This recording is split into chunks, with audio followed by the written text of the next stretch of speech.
인사드리겠습니다. 안녕하세요. 예. 제가 예수님을 처음 알게 된 것이 지금으로부터 한 39년 전입니다. 6살 때 처음 소개를 받았는데 그때 당시 그 예수님에 대해서 이렇게 소개를 받았을 때 굉장히 매력이 느껴지지 않았어요. 왜 그러냐면 그때 당시 저에게 히어로, 영웅 같은 존재는 태권브이였습니다. 마징가 제트하고 태권브이. 권선징악의 그런 어떤 존재였죠. 그래서 못된 악당들을 보면 때려 부수고 그런 모습을 보면 마음이 후련했는데, 그 예수님이라는 분을 이렇게 소개를 받았는데 보니까 어떻습니까? 때리면 때리는 대로 맞고 십자가에 못 박히고 빨가벗긴 채로 십자가에 못 박혀 있는 그분하고 태권브이하고 비교를 해보니까 어때요? 어린 마음에 누가 더 매력이 느껴집니까? 예, 당연히 태권브이가 더 매력이 느껴지죠. 그래서 교회 가니까 저분을 믿으라고 하는데 내가 저분을 왜 믿어야 되는가? 저렇게 매력이 없는 분을 왜 내가 어, 믿어야 되는가? 그런 생각을 했었습니다. 혹시 형제자매님들 예수님보다 더 여러분들의 마음의 자리를 차지하고 있는 그런 존재가 있으신지 모르겠는데, 네, 저는 6살 때그 태권보이가 차지하고 있는 제 마음의 자리를 예수님께 내어드리기가 싫더라고요. 여전히 저에겐 영웅은 태권브이였습니다. 그런데 지금 이제 신기하게도 그렇게 매력이 느껴지지 않았던 그 예수님을 위해서 제가 삶의 그 많은 비중을 두고 있고, 그분이 제 삶의 자리에 상당한 자리를 차지하고 있는 것을 보면 참 신기할 때가 많이 있습니다. 그런데 우리가 지금 히브리서를 쭉 살펴보고 있지만 이 히브리서의 대상이 바로 예수님을 믿고 있는 유대인들인데요. 자, 그들 가운데 예수님을 믿는 것처럼 보였지만은 어떻습니까? 시간이 지나면서 다시금 유대교로 돌아가는 그러한 사람들이 있었던 것이죠. 자, 그들의 마음 가운데 그럼 예수님은 어떤 분이었는가? 그들은 특별히 유대교에서 빼놓을 수 없는 이스라엘의 위대한 지도자 모세랑 많이 비교가 되었을 것입니다. 예수님이. 모세는 어떤 사람입니까? 기독교에 몸담았다가 유대교로 돌아가고자 하는 유대인들에게 있어서 모세와 그리스도는 매우 비교가 되는 인물이었는데요. 모세가는 어땠습니까? 당시의 막강한 권력, 파라오의 권세 앞에 담대하게 대항했던 사람이죠. 담대하게 대항했을 뿐만 아니라 그 파라오를 절대로 굴복시킬 수 없었던 그 파라오를 굴복시킨 사람입니다. 모세가. 마침내 그 200만 명 가까이 되는 이스라엘 민족을 파라오의 손에서 구출해낸 인물이 모세였던 것이죠. 어쩌면 그런 모세의 잔상이 유대인들에게 남아 있었기 때문에 어떻습니까? 예수님이 왔을 때도 그런 모세 같은 영웅상을 예수님께 적용하려고 했습니다. 그래서 예수님이 어떻게 해주길 바랬겠어요? 유대인들이 자기 신들을 억압하고 있는 로마 세력에 대항해서 그 로마 세력을 굴복시키고 자기들을 그 로마의 그 속박 아래서 해방시켜주는 그런 사람으로 기대를 했었는데 그 기대가 충족되지 않았고 유대인들이 실망했고 그로 인해서 예수 그리스도를 거부했던 것이죠. 다행히 그럼에도 불구하고 그 유대교에 몸담고 있었던 유대인들 중에 상당수가 예수 그리스도를 믿는 믿음을 고백을 했지만 시간이 지나면서 그들은 다시 유대교로 돌아갔습니다. 그리고 여전히 유대교로 돌아가고자 하는 진실된 유대교로 돌아가고자 하는 유혹을 받는 많은 유대인 그리스도인들이 있었다는 것입니다. 자, 그렇기 때문에 이 히브리서 기자는 어떤 것을 그들에게 전해야 했는가? 바로 모세보다 우월하신 그리스도가 왜 모세보다 우월한가? 이 부분에 대해서 그들에게 어필하고 있습니다. 그들이 모세와 그리스도를 비교했을 때 누가 더 우월해 보였습니까? 모세가 더 우월해 보였어요. 그리고 모세가 더 매력이 느껴질 수밖에 없어요. 인간적으로. 파라오의 권세를 굴복시킨 모세, 로마의 권세 아래서 처형을 당한 그리스도, 누가 더 매력이 있게 느껴집니까? 인간적으로. 당연히 모세가 더 매력이 있게 느껴지는 것이죠. 그러나 이것은 그리스도를 올바로 알지 못하는 데서 비롯된 무지의 소치이기에 히브리서 기자는 지금 그들에게 촉구하고 있습니다. 뭐라고 촉구하고 있습니까? 우리 앞에 있는 표 같이 한번 읽어볼까요? 자, 시작.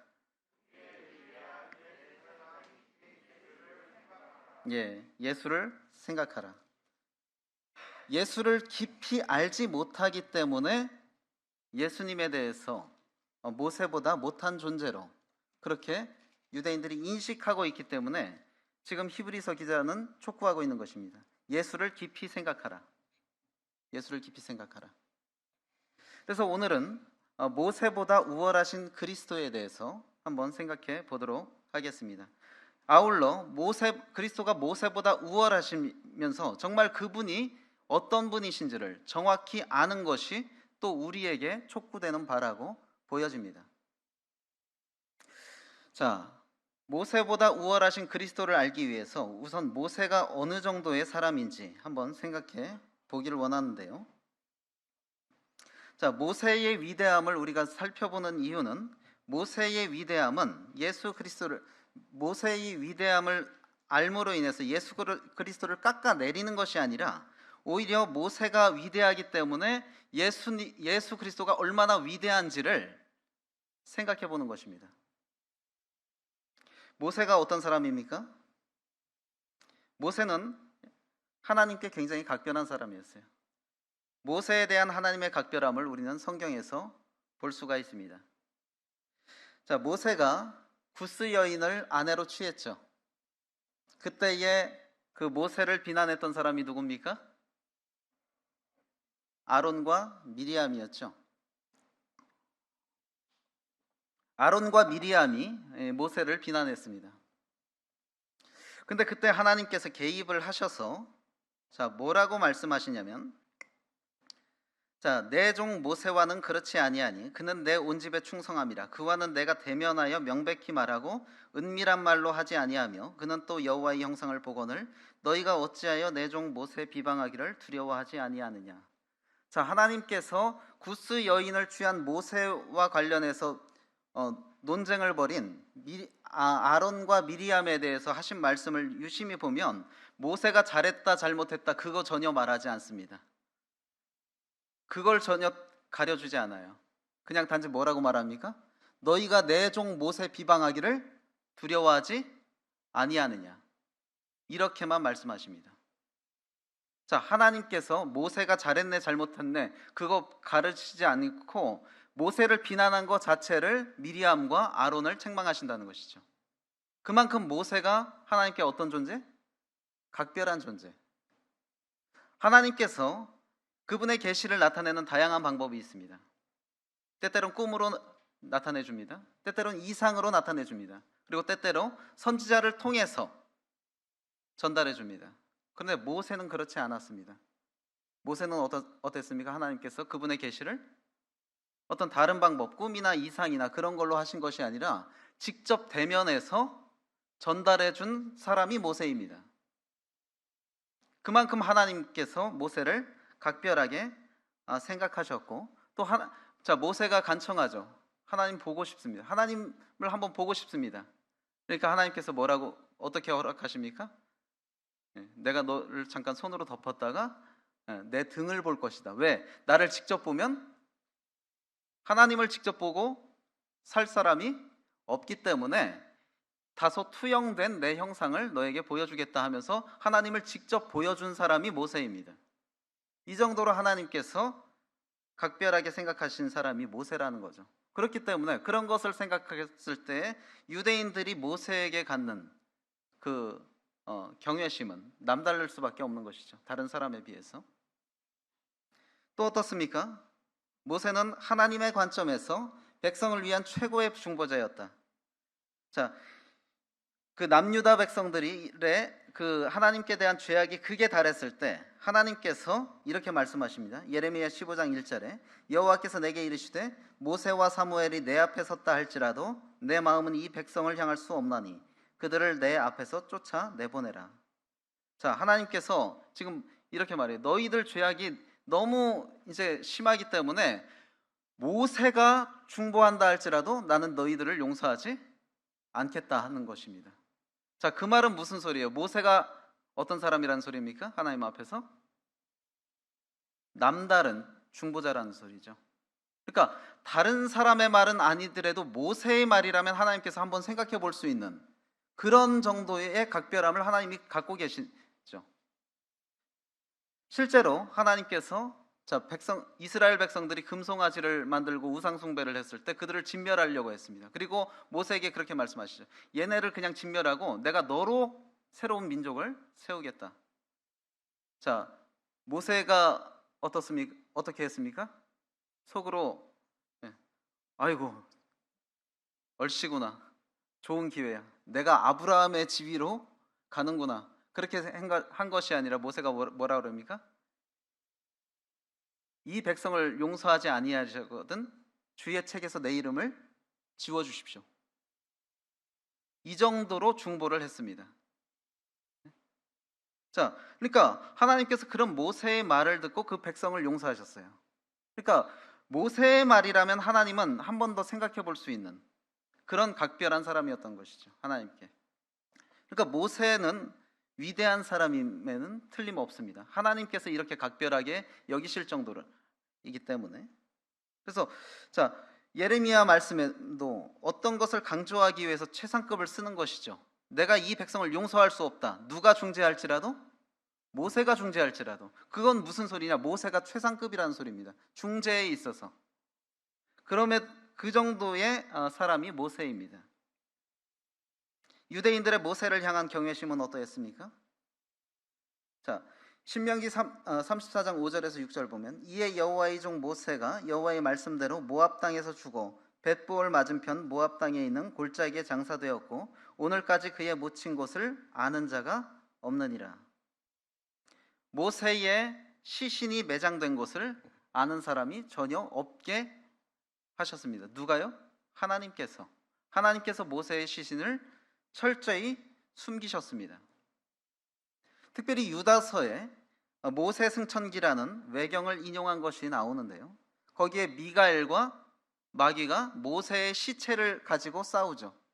왜 싸웠는가? 여러 가지 의견이 있지만 이 신명기 말씀을 토대로 해서 여러 가지 생각해 볼 수 있는 것은요. 만약에 모세의 무덤이 공개가 됐다, 알려졌다 하면 어떤 현상이 벌어질 거라고 유추가 되십니까?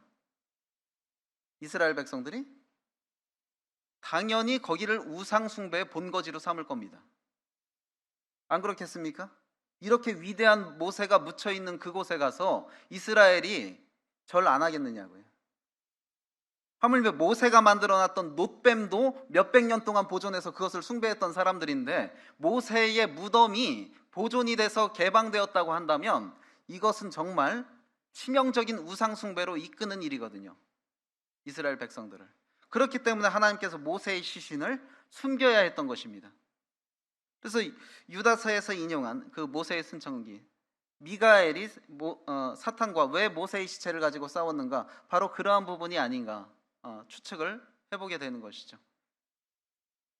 자, 아무튼 모세의 시신을 숨겨야 할 정도로 모세가 이스라엘 백성들에게 그렇게 영웅적인 존재였다는 것이죠. 그 시체를 숨기지 않고 그 무덤을 공개하게 되면 이스라엘 백성들이 또 다른 우상 숭배에 빠질 만큼 하나님을 숭배하는 것이 아니라 모세의 무덤을 숭배하는 그런 일을 우려해야 할 정도로 영향력이 있었던 사람이 모세입니다. 예수님의 제자들은 달랐습니까?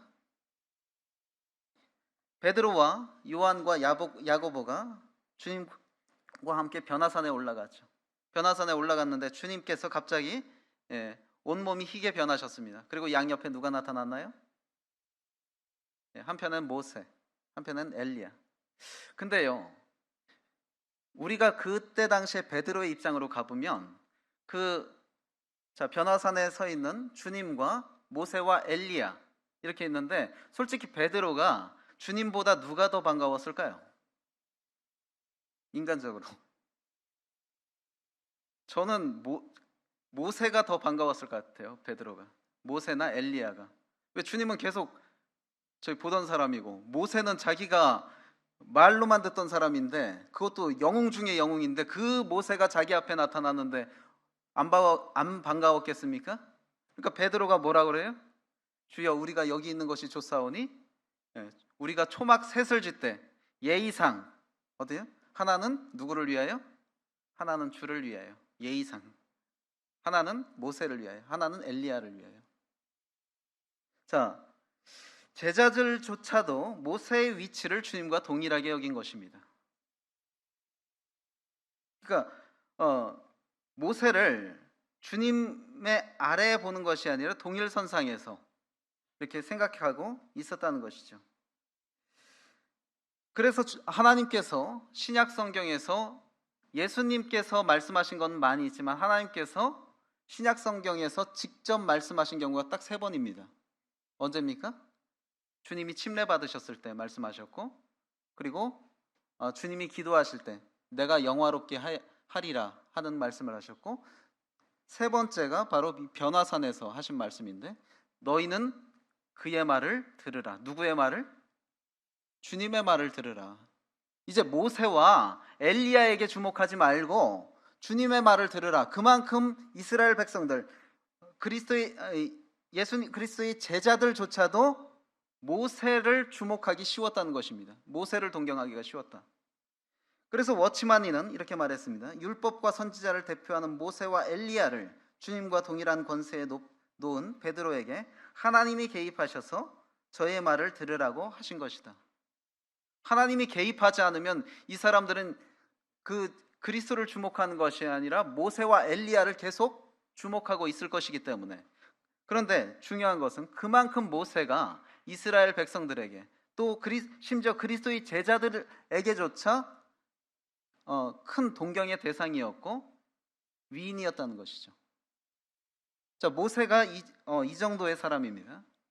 근데 히브리서 기자는 지금 담대하게 그 모세보다 누가 위대하다? 그리스도가 위대하다. 그것을 지금 어필하고 있는 것입니다. 그렇다면 우리가 모세가 어떤 사람인지 간략하게 살펴봤는데, 그리스도는 어떤 분이십니까?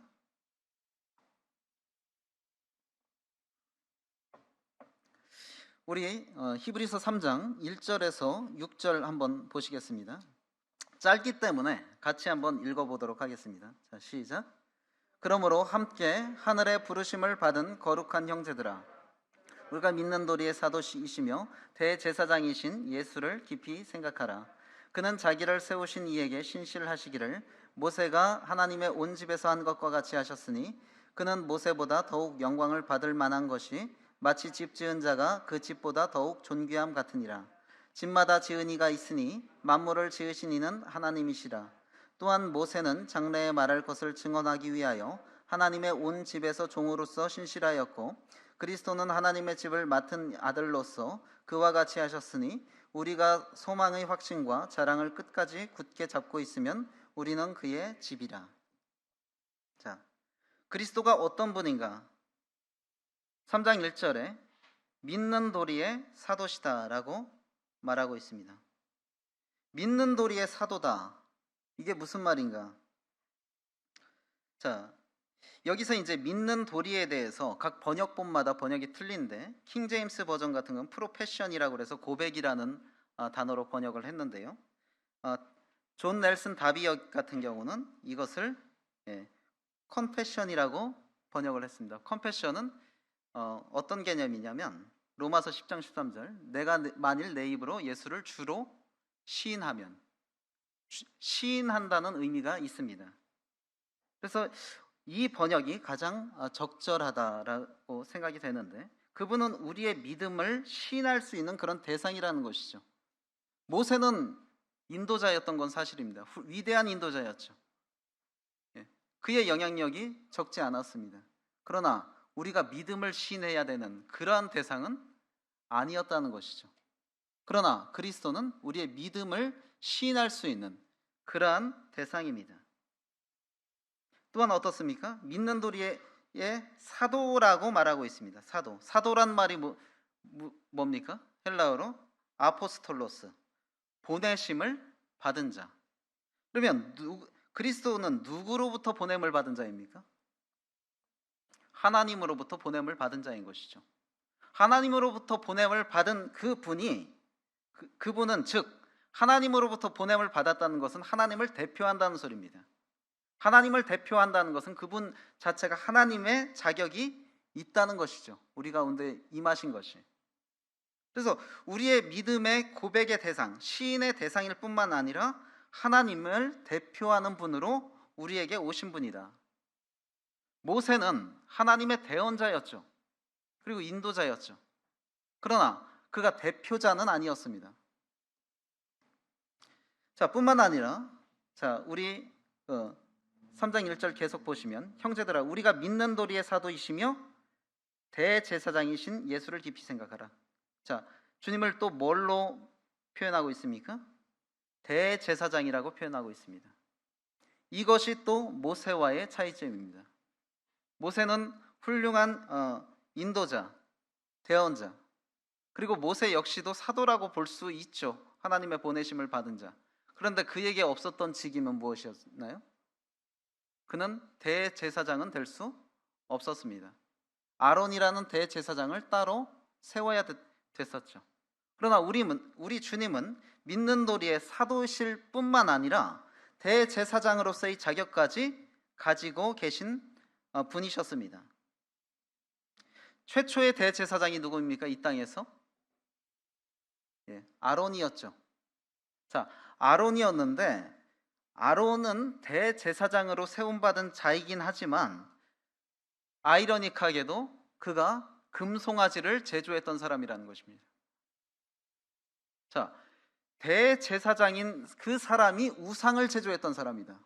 자, 우상을 제조했을 때 하나님은 원래 그를 죽이려고 하셨습니다. 핑계가 가관이죠. 내가 백성들이 모아온 금을 불에 던졌더니 송아지가 나왔나이다. 자기는 전혀 의도하지 않았던, 자, 송아지가 불에 넣으면 그냥 나옵니까? 자기가 만들었으니까 나오죠. 근데 핑계도 가관이에요. 대제사장이라는 사람이. 그래서 역설적으로 최초로 세워진 대제사장이 중보를 필요로 했다. 누구의 중보? 모세의 중보를 필요로 했다. 얼마나 역설적인 거예요. 대제사장이 백성들을 중보하고 대언해야 되는 사람으로 세워졌는데 그 대제사장이 최초로 세워진 대제사장이 우상을 만든 사람이었고 이 사람이 누군가의 중보로 인해서 하나님께서 용서받아야 됐다. 굉장히 역설적인 모습이죠. 그가 최초의 대제사장 아론입니다. 근데 우리 주님은요, 어떤 분이십니까? 우리 주님이 대제사장이신데 하나님 앞에서 완전한 제사를 드리신 대제사장입니다. 자, 우리 주님께서 최초의 대제사장인 아론조차도 자기를 위한 중보자가 필요했어요. 그리고 아론은 하나님 앞에 나아갈 때 제물이 필요했습니다. 근데 우리 주님께서 대제사장으로서 하나님께 드리신 제물이 뭡니까? 우리 주님은 대제사장으로서 어떤 제물을 하나님께 드렸나요? 자기 자신을 드렸습니다. 그 말은 그 대제사장 자체가 흠이 없고 점이 없고 아주 순결하고 무흠한 그런 존재였다는 것이죠. 자기 자신을 제물로 바칠 만큼 그 대제사장이 완벽했다는 소리입니다. 그리고 그 제사는 하나님 앞에 속죄의 효력이 영원한 그러한 제사였습니다. 하나님께서 충분히 만족할 만한 그러한 제사를 드린 대제사장이 우리 주님이시라는 것이죠. 대제사장은 어떤 사람입니까? 사도는 하나님을 대표해서 하나님을 대신해서 우리가 온 사람이 사도입니다. 대제사장은요, 우리를 대표해서 우리를 대신해서 하나님께 나아가는 사람이 대제사장입니다. 주님은 사도로서 하나님을 대신해서 우리에게 왔죠.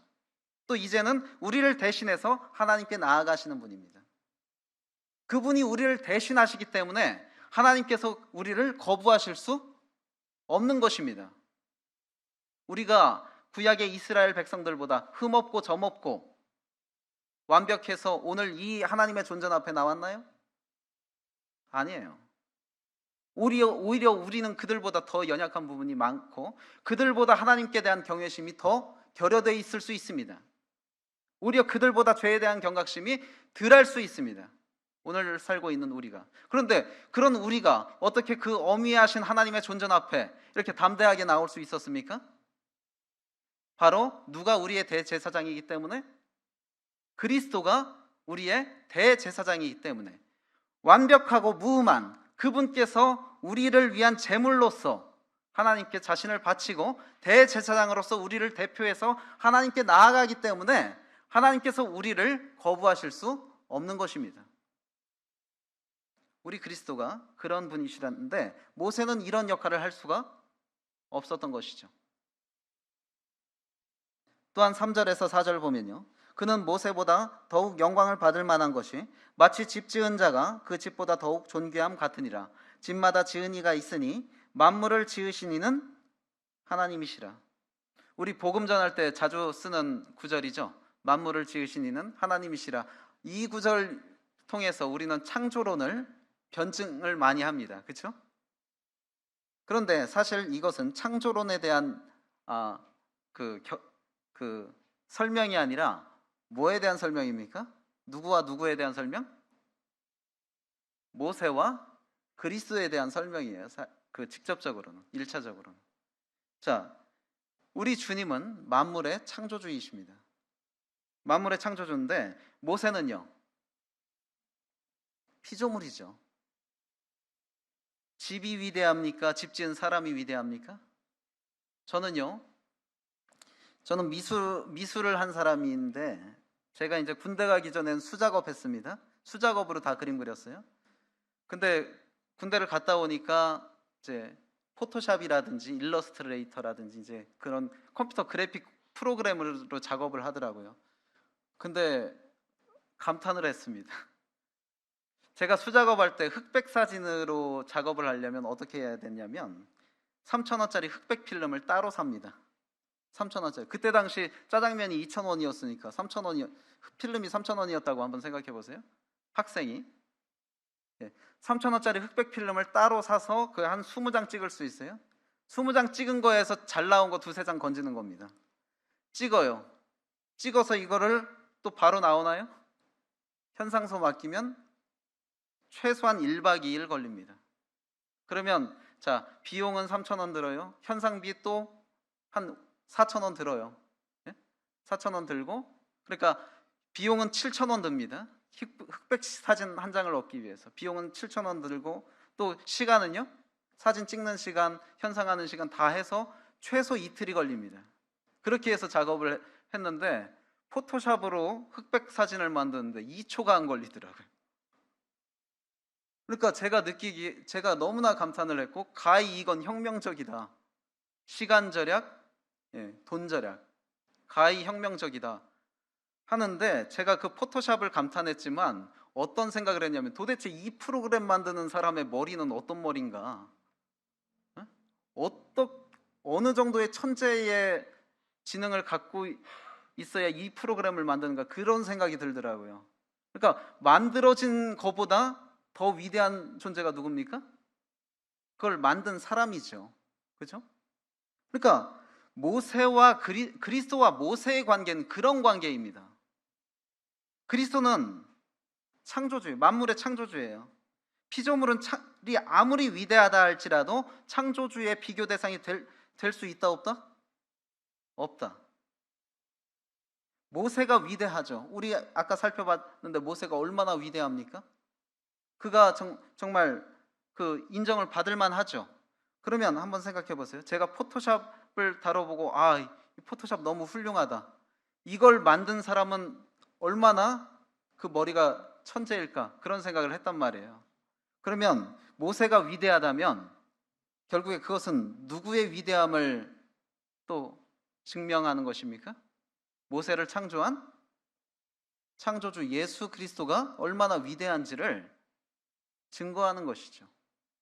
그런데 유대인들은 바보같이 누구를 더 주목하고 있었던 거예요? 창조주, 모세를 창조한 창조주 그리스도보다 모세에게만 시선이 고정이 돼 있었던 것입니다. 자, 모세를 능가하는 그리스도의 우월함은 무엇인가? 한번 생각해 보겠습니다.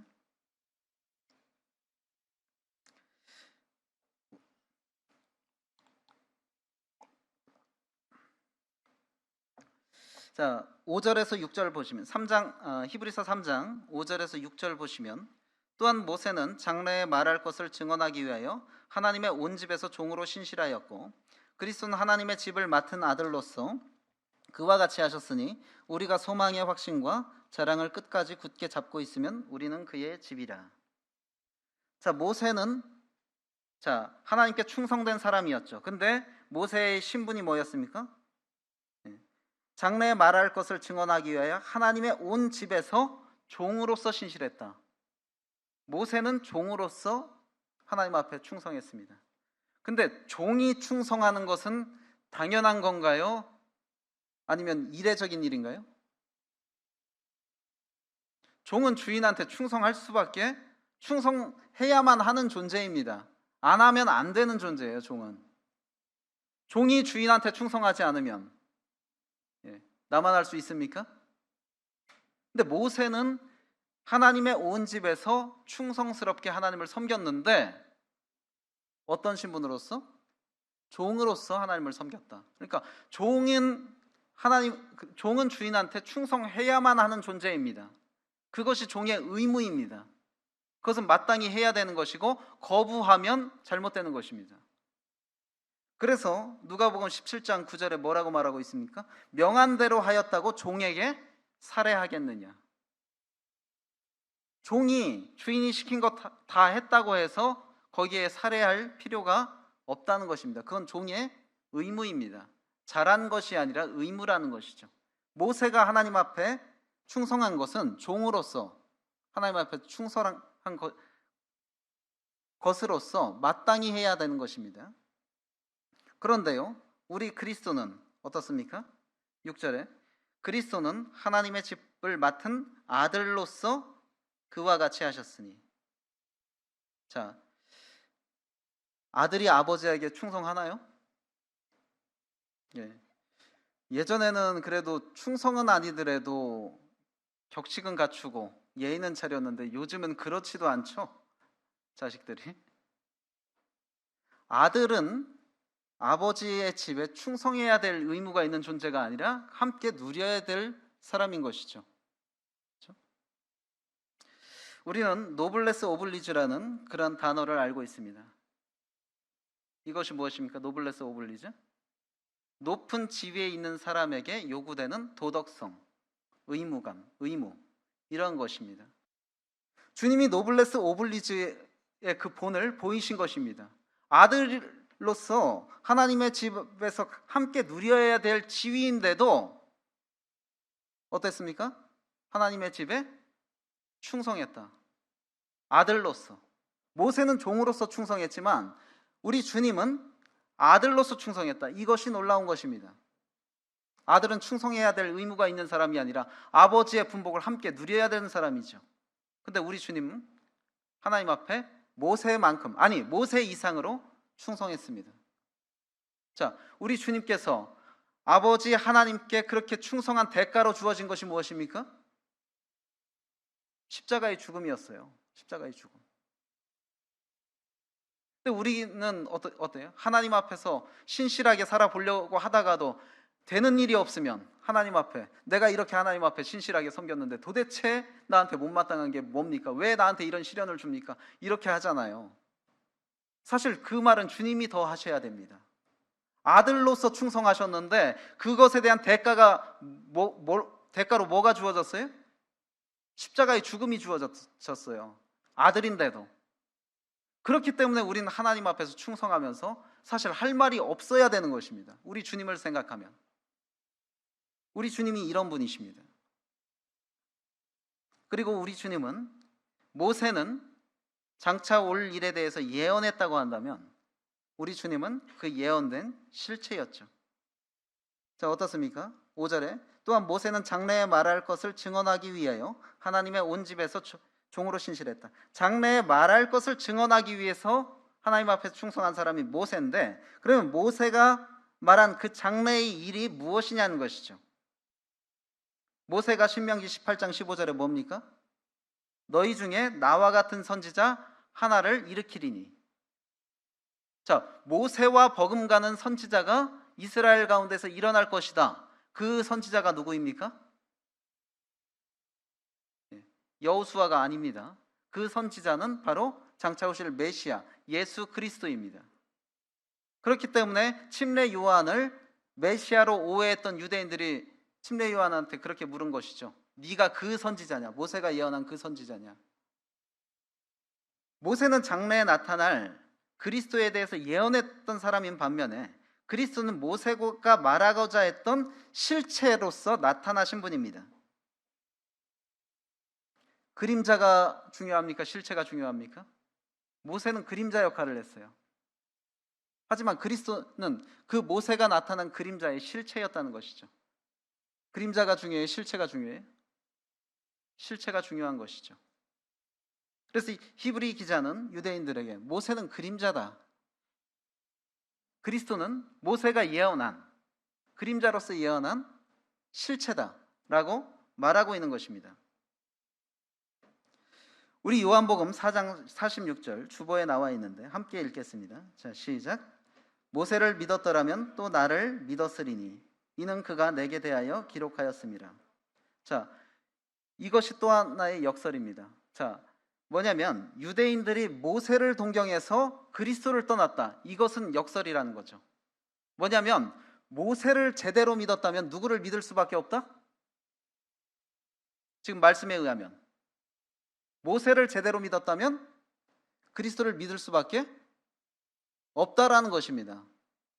모세를 믿었더라면 또 나를 믿었으리니 이는 그가 내게 대하여 기록하였습니다. 그래서 히브리서의 대상인 유대인들에게 그렇게 말할 수 있죠. 너희들이 모세를 동경해서 예수 그리스도를 버리고 유대교로 다시 복귀한다?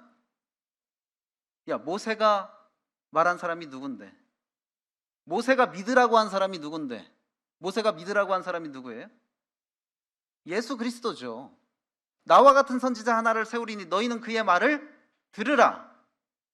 모세의 말을 제대로 믿었다고 한다면 그리스도를 믿을 수밖에 없는 것인데 이들이 상당한 역설을 지금 보여주고 있다는 것이죠. 모세를 믿기 때문에 그리스도를 떠난다? 이런 일은 있을 수 없다는 것입니다. 그리스도를 떠났다고 한다면 그는 모세를 잘못 믿은 사람이죠. 모세를 제대로 믿었다면 그리스도를 떠날 수 없다. 또한 하나님의 집의 주관자입니다. 우리 주님은. 자, 5절에 또한 모세는 장래에 말할 것을 증언하기 위하여 하나님의 온 집에서 종으로 신실했다라고 말하고 있습니다. 여기서 말하는 하나님의 집, 하나님의 온 집은 무엇이냐? 1차적으로는 성막을 말한다 할 수 있지만 더 나아가서는 하나님의 백성으로 구성된 하나님의 가족을 말한다고 할 수 있습니다. 그래서 표준 세번역은 6절에 우리는 그의 집이라 그 부분을 우리는 그 하나님의 가족입니다 라고 번역을 하고 있습니다. 즉 하우스가 아니라 홈의 개념으로 이해하면 좋을 것입니다. 모세는 하나님의 집의 일원이었습니다. 하지만 그리스도는요, 하나님의 집을 맡은 주관자이셨습니다. 집의 주관자가 위대합니까? 집의 그 일원이 중요합니까? 집의 주관자가 더 위대하고 중요한 것이죠. 우리 주님께서 부여된 지위가 그렇습니다. 하나님의 집의 주관자. 모세는 하나님의 집의 일원. 그렇기 때문에 모세보다 그리스도가 위대하다고 히브리서 기자는 지금 피력하고 있는 것입니다. 우리가 이것을 통해서 어떤 교훈을 받을 수 있을까요?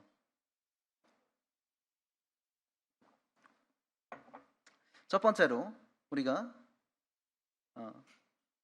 그 주보에 있는 교훈 첫 번째 같이 한번 읽어볼까요? 자, 시작. 예수를 깊이 생각하라.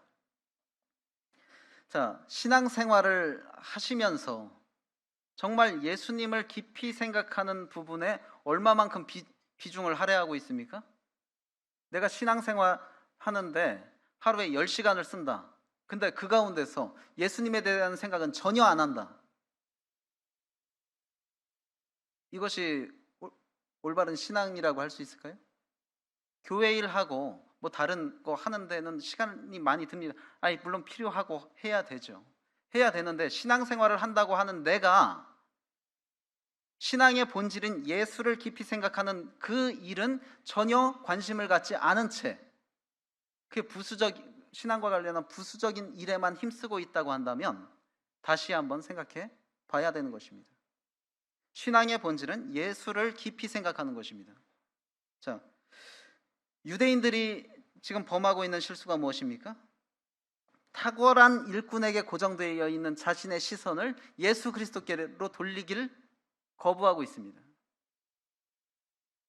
자, 부흥하는 교회, 왜 부흥을 할까요? 여러 가지 요인이 있습니다. 그 중에 빼놓을 수 없는 것이 뭐냐면 일꾼의 리더십입니다.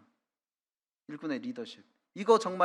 이것이 없으면 정말 부흥을 할 수가 없습니다. 물론 모든 것이 다 합력하여 선을 이루는 것이지만 일꾼의 리더십은 부흥의 요소 중에서 굉장히 중요한 것입니다. 그런데 자, 그 부흥을 하는 교회들 보면 일꾼이 뭔가 카리스마가 있거든요. 일꾼이 뭔가 남달라요. 그러니까 모여드는 것이죠. 모여들어요. 그거 뭐 잘못된 거 아닙니다. 그리고 일꾼을 존경하고 마땅한 대우를 해줘야 맞습니다. 근데 우리가 지금 히브리서의 그 수신 대상인 유대인들과 같은 실수를 할 수 있는 것이 우리의 시선이 탁월한 일꾼에게 고정되는 우를 범할 수 있다는 것입니다. 우리는 일꾼을 의지하고 일꾼을 신뢰하고 일꾼을 존경해야 합니다. 그런데 거기서 머무는 것이 아니라 뭡니까? 예수를 깊이 생각해야 되는 것이죠. 예수를. 어떤 교회에 보면 그 일꾼이 있을 때는 그 교회가 정말 성도들이 차고 넘치고 힘이 있었습니다. 근데 그 어떤 연유에서인지 그 일꾼이 떠났는데 그 교회가 무너졌어요. 그러면 거기에 몸담고 있던 성도들은 결국에 누구를 바라보고 있었다는 소리입니까? 예수가 아니라 그 일꾼을 바라보고 있었다는 소리입니다. 그것이 하나님께서 바라시는 겁니까? 마치 지금 예수 그리스도가 아니라 모세에게 고정된 시선을 돌리기 싫어하는 유대인들처럼 우리도 그런 우를 범할 수 있다는 것입니다. 그래서 그것을 초월해서 우리는 누구에게 우리의 시선을 집중해야 됩니까? 훌륭한 일꾼, 존경하고 사랑하고 신뢰해야 마땅하지만 그것을 넘어서서 예수 그리스도께 우리는 집중해야 합니다. 예수 그리스도께. 여기서 그 예수를 깊이 생각하라 라고 했을 때 NIV에서는 이것을 픽스라고 번역을 했습니다. 즉 고정시키라, 내 눈을 고정시키라. 저는 이 번역이 참 마음에 듭니다. 예수 그리스도께 내 눈을 고정시키지 않고 다른 데 내 눈이 고정되어 있지 않은지 한번 생각해 보시기 바랍니다. 침례 요한이 왜 훌륭했습니까? 제자들이 자기를 바라보게 한 것이 아니라 누구를 바라보게 했어요? 침례 요한이? 제자들이 예수 그리스도를 바라보게 했어요. 그는 흥하여야 하겠고 나는 쇠하여야 하리라. 그리고 제자들이 자기를 떠나서 예수 그리스도께 가는 것을 말리지 않았습니다. 서청주 교회의 일꾼들도 그런 마음일 것입니다. 일꾼인 자신들을 주목하는 것이 아니라 자신들을 통해서 성도들이 성장해서 누구를 주목하기를 바랄까요? 서청주교회 일꾼들이 예수 그리스도를 성도들이 주목하길 바라는 것입니다. 만일 그게 되지 않았다고 한다면 일꾼들의 사역은 실패한 것입니다. 우리 서청주교회 일꾼들을 성공한 일꾼들로 만들어주고 싶으십니까? 그렇다면 일꾼에게 시선을 고정시키는 것이 아니라 누구에게? 예수 그리스도께 시선을 고정시키는 것이 서청주교회의 앞선 일꾼들을 성공한 일꾼들로 만드는 것입니다. 그렇게 해주시기를 바랍니다. 그리고 소망의 확신과 자랑을 끝까지 붙잡으라. 6절에 그리스도는 하나님의 집을 맡은 아들로서 그와 같이 하셨으니 우리가 소망의 확신과 자랑을 끝까지 굳게 잡고 있으면 우리가 그의 집이라. 자, 소망의 확신과 자랑을 끝까지 잡고 있으면 우리가 그의 집이라, 즉 하나님의 가족이 된다. 이 말은 우리의 소망의 확신과 자랑을 끝까지 잡고 있는 우리의 인내가 우리의 구원을 이룬다는 말은 아닙니다. 분명히 우리의 구원은 예수 그리스도의 공로로 이루어진 것이지 우리의 인내로 이루는 것이 아니죠. 다만 우리는 인내로서 우리가 은혜로 받은 구원을 증명할 뿐입니다. 그렇기 때문에 우리는 소망의 확신과 자랑을 끝까지 붙잡음으로 우리가 하나님의 집에 속한 자라는 것을, 우리가 하나님의 가족이라는 것을, 우리가 예수 그리스도를 떠날 사람이 아니라는 것을 증명해야 되는 것입니다. 예수 그리스도께서 주신 소망의 확신 가운데 거해야 한다. 만일 여러분들이 일주일 후에 타임머신을 타고 온 사람이 여러분들에게 로또 번호, 일주일 후에 당첨될 로또 번호를 알려줬다고 한번 해보세요. 어떻게 하시겠어요? 아니, 신앙을 떠나서 신앙인이 복권을 산다는 것은 뭐 그렇지만 일반적인 생각으로 어떻게 하시겠습니까? 그 번호로 복권 안 살 사람 있어요? 없죠. 근데 몰라요. 그 당첨될 번호가 어떤 건지 모르는데 제가 아는 사람은 일주일에 20만 원씩 막 사더라고요. 한 달이면 얼마예요? 예, 확신 없는 소망에 그렇게 투자를 해요. 확신 없는 소망에. 확신 없는 소망. 근데 우리에게 주신 소망이 그런 것입니까? 아니요. 우리는 마치 타임머신을 미래에서 타고 오신 분이 우리에게 고급 정보 알려준 것 같은 그런 확실한 소망을 갖고 있잖아요. 그런 확실한 소망 가운데 거하고 계십니까? 우리가 참 언제부턴가 예수님 다시 오신다는 말을 교회에서 듣기가 어려워졌어요. 이건 누구의 책임입니까? 일꾼들이 안 가르쳤어요? 아니요. 우리 각자의 심령 안에 관심사가 달라진 것입니다. 예수 그리스도가 우리의 삶의 최고의 자랑거리가 되어야 한다. 자식이 뭐 상 하나 타오면 자랑하고 싶어서 입이 근질근질하지 않습니까? 근데 예수님 자랑하고 싶어서 입이 근질근질해 보셨습니까? 예수님 자랑하고 싶어서. 근데 정말 우리에게 최고의 자랑거리가 누굽니까? 자식이에요? 아니요. 우리가 아무리 노력해도 갚을 수 없는 우리 죄값을 본인의 몸을 희생해가면서 갚아주신 그분이 우리에게 자랑거리잖아요. 그분이 우리에게 최고의 일을 하셨잖아요. 근데 우리는 그분을 자랑하기 위해서 입이 근질근질한 경험을 하질 않습니다. 전도하라고 그러면 쭈뼛쭈뼛합니다.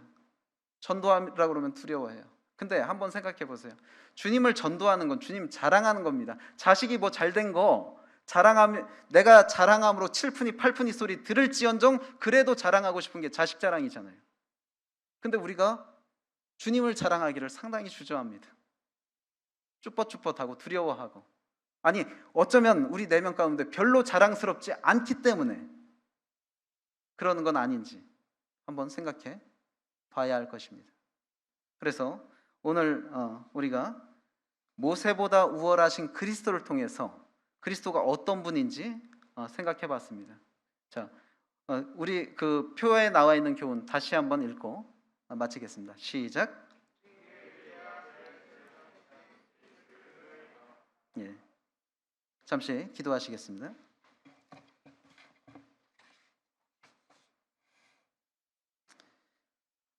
주님 감사합니다. 저희에게 또 히브리서를 통해서 주님이 어떤 분이신지를 생각해 보게 하심을 감사를 드립니다. 참 유대인들이 너무나 동경하여서 주님과 비교했던 모세, 그 모세가 얼마나 위대한 자인지를 생각해 봤지만은 그 모세를 창조하신 분이 우리 주님이시고 그 모세의 사역보다 뛰어난 사역을 하신 분이 우리 주님이십니다. 그런 주님에 대해서 저희가 더 관심을 갖고 늘 삶 가운데서 예수를 깊이 생각하는 저희들 되게 해 주시옵소서. 감사드리며 예수님 이름으로 기도했습니다. 아멘. 감사합니다.